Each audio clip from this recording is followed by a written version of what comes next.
You've probably heard about durable functions, but did you know that behind durable functions is the Durable Task Framework? This is an open source framework that's been out for years that helps manage long-running functions and maintain state automatically. You need to check this out.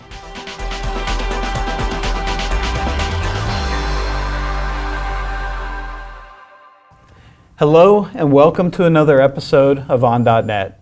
I'm your host, Jeremy Lickness, and today I've got Simon and Affan with me, and we're going to talk about the Durable Task Framework. Not to be confused with durable functions. This is something that I was thinking about when I first saw the title, but you'll be surprised to find there's an open source project that drives many projects actually inside and outside of Microsoft. Before we dive into that framework though, Simon, tell me a little bit about what you do at Microsoft. Hi, I'm Simon. I'm engineering manager on the Azure IoT platform team, specifically for IoT Hub, where we offer a variety of platform as a service offerings. And we make heavy use of durable tasks within our systems. Okay, and Affan? Yes, hi, I'm Affan. I'm also an engineering manager in the IT platform team. So as Simon mentioned, we make heavy use of the durable task framework. And so I have been involved in the original version of the durable task framework. And so I've been on this since the beginning. So you helped actually contribute to making the framework. Yes. So tell me a little bit, let's back up for a second. What is it the framework tries to solve? What problem are we looking at here? Sure. So the framework is meant to enable users to build workflows using code. Normally workflows, when you think of workflows, typically you think of visual designers and boxes that you drop and do debit account, credit account, do something, provision a VM, create a storage account in terms of visual flows. But that did not work for us when we were building out our first provisioning system, which led us to this new approach of thinking about the problem. How can we actually use code and specifically C#, because of all the great features in C# to build out workflows that you can just write in code and just deploy them and have them scale and be resilient and all of those things.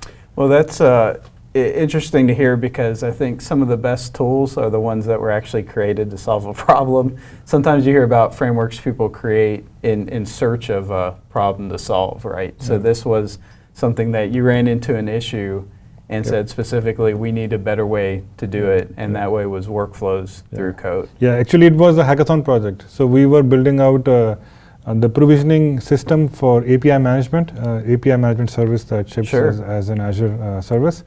We looked at various approaches. We looked at building a state machine-based system where you would create a storage account, and then you would store the state that, hey, I just created a storage account, and then you would go on and do the next step, which is creating a VM and then tying the VM to the storage account, all of those things, right? So there was a lot of state management in the middle. So we thought, why could we not use awaits, basically the C#, .NET tasks and awaits to actually encode this very simple control flow, which becomes so complicated once you throw in databases and state machines in it. How can we encode that in code, right? So this is where it came up. So the idea, if I understand it correctly, is instead of me explicitly opting into some sort of state management mechanism and saying, okay, I have a long-running workflow, so in code I'm going to save my state, do all this ritual and ceremony, come back at another point, go rehydrate it, try to figure out what to do. You're taking advantage of the language features to manage state sort of behind the scenes for the user. So for me, it's simply do something, wait for that long-running task, and continue. There's magic that happens in between, but that's taken care of by the framework. Absolutely. So to add to that, so not only do we actually let users have awaits become durable in some sense, we also have features which in the framework which actually allow the whole process to be dehydrated to disk or service bus in this case, and then be dehydrated when there is actually work to be done. So as an example, if you have a two-step process, which is again going back to my example of create a VM and then create a storage account, right?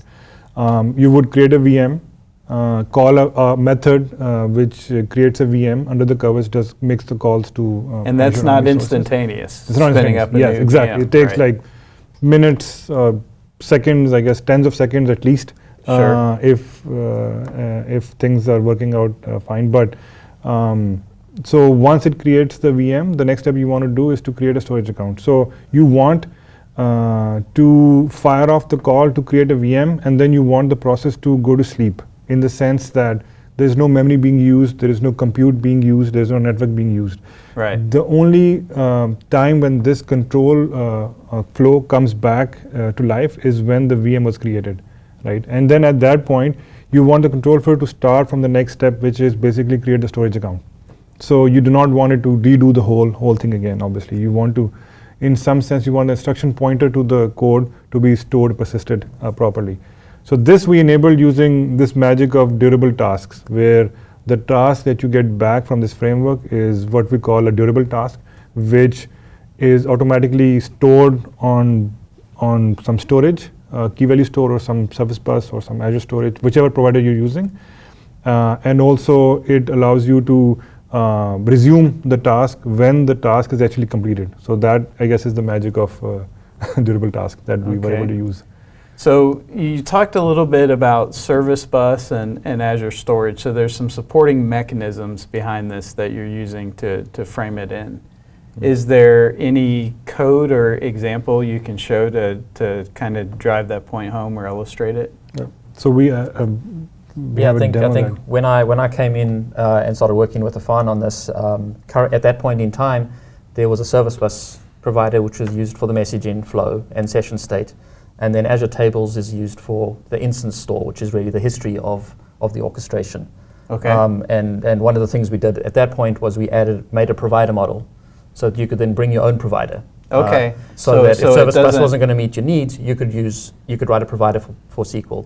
There's one for storage. There is one that's going to be very soon for Redis, and another one for Service Fabric. Okay. So depending on the team's needs, some people, the Service Bus team, for instance, cannot take a dependency on themselves, so they have a Service Fabric provider. Okay, interesting. So the whole notion of the provider model was to have, the main design principle behind the providers was to have as little dependency on a special feature as we could. For example, all you need is a key value store and potentially a and actually that is it, literally. You give the key value store, you should be, and some compute, obviously. And so I was forgetting something. So Some place to run this code as well. So I may be getting ahead of myself, but it sounds like you could potentially spin up something lightweight then for test run-throughs or smoke screens, but plug it into a production provider Service Bus active account, for example, when it's deployed. Is that absolutely correct? Yes, we actually have an emulator that is an in-memory provider. Okay. That you can use for local testing, so you don't have any outside dependencies or the latency or issues that come with that. Very cool. So I see you've pulled up some code. Tell me about the code you've got. So what I've got is I'm using the Service Bus orchestration service, which means that we're using Service Bus and storage for our state. What I've defined here is I've defined a basic, I've instantiated a Service Bus client, a Service Bus orchestration service.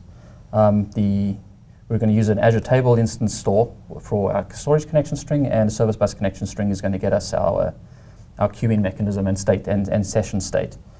We're going to create some of the concepts are there's a client and a worker. So the client is what you will call to create a workflow and to fire it off. And then the worker is the one that's actually going to pick it. It's going to have dispatchers that'll pick up the work and run it for the orchestration, and that'll in turn spawn off activities that'll go and run. And one of the things that does is it allows you to fan out the tasks. So not only do you get the durability guarantees of long-running processes, but you can fan out across. If you have operations that are compute intensive, you can fan those out as well.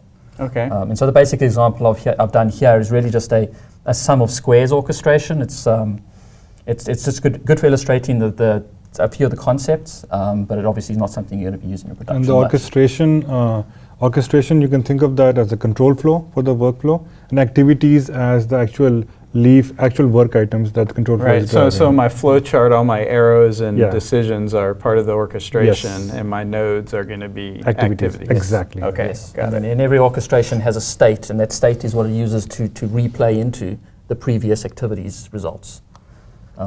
So what I've got is I've created an array.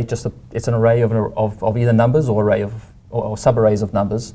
Okay. And this orchestration is just going to go and it's going to sum the squares of all the numbers. Okay.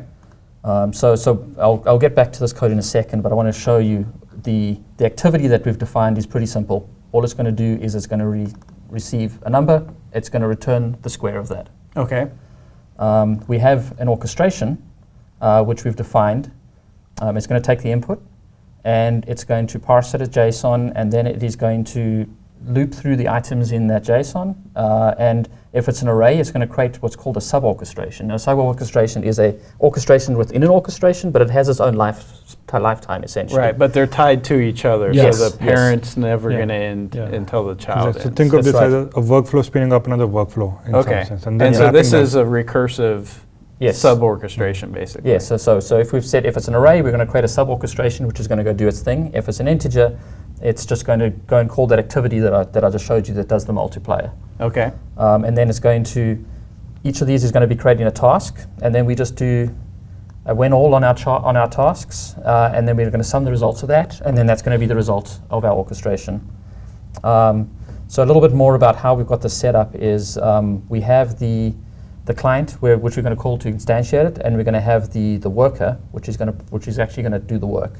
And on the worker we're registering our orchestration where you register the type itself, and then the activity we've only done just one because it's a simple example, but it's the sum of squares task. So we're basically registering our code with the worker so that it knows what to do. And the Okay. worker is the unit of scale as well. So imagine this one worker is running on a single VM, right? So it is processing n number of orchestrations as the client says, hey, run this workflow, run this workflow, run this workflow. This worker is the only one picking up all of these and actually executing them. You could throw in more workers as well. Give them Okay. the same connection string as you see as this one is being given. They all will compete for work on the same service bus store in this case. Does this project also handle, so this handles the orchestration and the clients and the flows.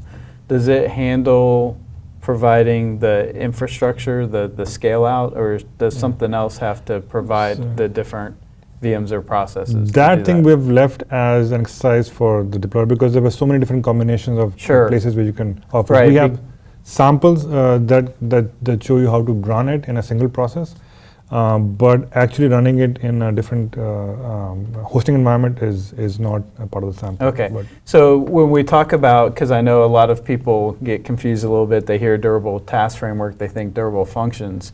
Durable functions uses this, but part of the services it's providing is managing that scale out and providing exactly. Yeah. hosts Exactly. basically for all the processes. That's advantage definitely. That's the durable functions is a more managed way of using durable task framework. Got it. Yeah. Okay. And Makes they've sense. also got the rich integration with the dev experience to host your functions and everything like that as well. Right. So they really bring all those things together. Okay. So let me, once we've got our orchestrations and activities registered, we'll start it, and then here we can use the client. We can create an orchestration. We'll tell it what type it is, and we'll give it the input, which is that bag of numbers JSON that I showed Sure. earlier. And then we're going to do a simple wait for orchestration. I've got a little bit of debug that shows in here that what's it's going to do, but what's not apparent here is what's going to happen is it's actually going to be doing a whole bunch of messaging. We could have had this running on 5 or 10 machines. As I was saying, is you could have the client on one machine. You could have 5 machines doing the orchestration hosts, and you could have 15 or 20 machines running activities, depending on what they're doing. So if we take this now and we run it, it is going to start up, and we'll see that we've got our basic input. Now it's So passing. the original orchestration got that in. It then went and said, I'm going to run activities for the 2, the 3, and sub-orchestrations for the 4 and the 5. So that's actually gone and sent that back out to be more work. Right. And then, so we'll get more orchestration input for that. We'll get more orchestration input for the others that we've defined in here. and those will fan out, and then they're eventually going to fan back in as we run all the squares. And at the end where we've got our debug down here, the sum of the squares is all the orchestrations actually completing, and so you can see that the inner ones are fanning back in until eventually we get the sum of squares, which is the 2869, which is the sum of all those squares. So in some sort, this is basically doing a scatter gather. So if you have a farm of machines, it is the main orchestration is going to take the input, break it into chunks, and then create either sub orchestrations out of it if there are bigger sequences, or it's just going to hand them off to activities which are leaf level nodes. So leaf nodes versus sub workflows, and it's going to wrap up all the results. After fanning them out, collect all the results and just paste them on the screen. Interestingly, this is also reliable. So if in the middle of the workflow, if the machine just blew up, right, and it just went down, restarted, it would start from the exact same spot where it actually crashed. So because the state is saved, it actually remembered the last await it was stuck on, waiting for, and then it will just resume from that. So that's actually one of your constraints inside the main orchestration, is that it has to be reliable code, right? I can't generate a random number and make decisions based on randomness, because then your flow's not working. But as long as it's I don't even want to jump into words like idempotent and whatever, but as long as it's a consistent flow, but the activities that it calls, those nodes, those can do pretty much whatever they want to do. Absolutely, exactly. As you said, the control flow is a special place. That is where the programmer, actually that's the trade-off that we made. That whatever you write within that special orchestration code needs to be deterministic. So you cannot have random numbers. You cannot have get me the current temperature or something like that. You cannot. You cannot do something that will yield a different result the next time it is replayed. But that's just in the control flow. Yes, that's the control flow. Activities are a fair game. Yeah, but we do have some specific functionality that enables things that you need. So you can create it. We have timers and things like that. So if you're going to create an orchestration that's going to fire off an activity that's waiting for someone to manually approve something, and that could take 3 days, and you say, I'm going to wait up to 3 days, and if they don't finish, then you can actually code that into your orchestration to have timers fire, because you can't do a regular timer, you can't do a few things like that. So this is actually, what we've brought up is several advantages so far. So the way that this manages state means that I have a resilient process. So if something were to fail in the middle of it, it's preserving state so it can replay up to that point and then continue running. So if we crash, we restart, we still get the output that we're looking for. The other thing is scalability, so you can have multiple workers dealing with the work that's handed off from the orchestrator. And then it sounds like there's a lot of patterns that are sort of built into the framework. So we talked about fan out and fan in. I'm waiting for multiple processes, and then I want to converge them back to a result. I'm assuming you have like asynchronous sequential workflows, so wait for one, then the next. And then the nice thing is that this is all built using .NET tasks, familiar concepts, right? Right. If you want to do a sequential workflow, you'll await task 1, and then you'll await task 2, and then await task 3. Well, that's I want to call that out, because in your code. Yeah. So we did a task when all over here. Right. But we could have done an await on this, and then an await on the next one. Sure. And then an await on the next one, if we wanted to do them one at a time. But this when all is deceptive, because it looks like just a simple line of code, but what you're really doing is all this orchestration and state management and basically storing history in the background, right? Yes. So basically, exactly. This simple orchestration actually created like, n tasks, right? And every task represented some work that was executing on a different machine potentially. Potentially. Right. And the task would only complete when the machine had executed that piece of code and returned some value or some result. And that result will be passed back to the awaiter or the entity that is actually getting the result from that task. So, and then this task that you get back from the framework in this special context can be manipulated just like any other .NET task. You can await it, you can chain it with other tasks, you can use continue with as well. You can actually do a task.when all, task.when any of the patterns that you are familiar with in .NET task, you can apply in this context. So it sounds like if I want to level up my C# knowledge and get behind the scenes of what await and async does, this open source project would be absolutely a place to start digging and see how you hook into those language features. We have done some pretty interesting gymnastics in how we built this out. It's an interesting read for someone who wants to just experience some idiosyncrasies of. I'm going to give it the 15-minute rule. I'll look at the code for 15 minutes, and if it's still completely foreign to me, I'll say it's a good thing they wrote it and not me. Now, the example that you're showing to get started with this entire framework is that do you have to pull down the code, compile it as easy as a NuGet package reference? How do you start plugging into the durable task framework? We have some NuGet packages. Okay. If you want to dig into the code, you can as well, but the GitHub repo that we have does have some samples that allow you to get started with some documentation. And I assume the packages give you kind of fine-grained control over what features of the framework you want to use? Yeah, so we have there's a core package, which is the core runtime of this whole thing, but then there's the emulator, which you'd bring in for your testing purposes and just general tooling around.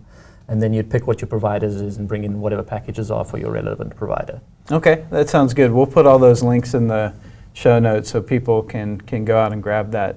Now, one of the things, did you still have something you wanted to show with this demo? Because I have a question that No, I think I don't want to to distract. So we've been talking about the durable functions because that's something I think a lot of people are familiar with. But my understanding is there are a lot of internal projects, even at Microsoft, that depend on the durable task framework. Are you familiar with others of this? You mentioned IoT Hub as well, using that for provisioning. Yeah, so the first project that we started with was API. So in the context of provisioning, so we have used this framework a lot in just the control plane for our services. For example, API management, when you go and create a new API management service, the durable task framework runs in the background and creates all the necessary resources and ties them together into one unit and then presents it to the user. IT Hub similarly uses this to build out the control plane. So whenever you go and create an IT Hub, it actually uses this framework to go and create X and Y and Z resource and then string them together. Besides that, this is also used in the runtime plane as well for IT Hub. If you go to IT Hub and use this feature we call device jobs, which is basically if you have 1 million devices connected to your IT Hub and you want to run a command or you want to update what we call a device state, device twin, for the million devices, you just make one call to the IT Hub, and IT Hub will give you back an operation status or operation cookie, which you can use to track status. And it's using one of these orchestrations. Yes, it is basically under the code. It is a big, massive orchestration with a lot of sub-orchestrations, which divvy up into device orchestrations, right? So use it to manage state for that. There were other, I think. There's a couple of other teams. We've actually been surprised. I had someone new join the team about 8 months ago, and he said, "Hey, I found your name on durable task. We've got 5 different teams using it. Within his old team. So there's a couple of users out there that we don't know of, but there's a number of teams that are using us, and which is great. It has all been organic, so we've never I think this is the first time we're ever on a show about this thing. It has been organic just because it was just useful. It was occupying a... Can you think of other situations? We talked about provisioning and workflows in general, but are there some canonical, like if you're in manufacturing and you have this problem, or can you think of other patterns, if you will, that lend themselves to this framework? So if someone's watching this, they say, oh, I've been struggling with this over here, maybe I should look into the durable task framework. Abstractly speaking, if you have a long-running process, by definition that needs to be stateful, otherwise it is not efficient, because if it's long-running, either you keep everything in memory and then you wait until the whole thing is done. Right. Or you can make it stateful. And in the first case, by the way, it's also not reliable. If it's in memory, the machine can crash and you can lose your state. So it's a long-running process. It is probably stateful, which means that you checkpoint at every point in that step. Then you need something like dribble tasks to make it easy for you to write code for that. Right. Which actually brings in a lot of scenarios you just mentioned. Potentially, manufacturing might be an interesting one. Mostly, we have seen LOB integrations like business processes. Workflow scenarios like SharePoint has this document workflow scenario. We have a document that needs to be approved by five different people. Somebody writes up a document, it goes to person number 1, they approve it, goes to person number 2, they approve it. Maybe an expense report kind of thing, right? Where Okay. the gaps are dependent on a human actually looking up an alert and saying, okay, I need to go to this portal and click this. So Right, because you can wait for that manual yeah, process yeah. using the workflow. Exactly. And it could be literally days or weeks or months. Right. And this can just sit there dehydrated Yeah. while And it that's waits. something I've done with durable functions, but not with the durable task framework. This gives me a whole new set Yeah. of things to play with. Are you still involved, either of you, on the core team adding features or supporting? So Yeah. me, not as much as Simon and the folks on his team are actively doing bug Any fixes. major exciting features? Is it more stabilization and cleaning up defects that I are think found that- in the that- field, or? There's some optimizations and things like that right now because it's a replay based.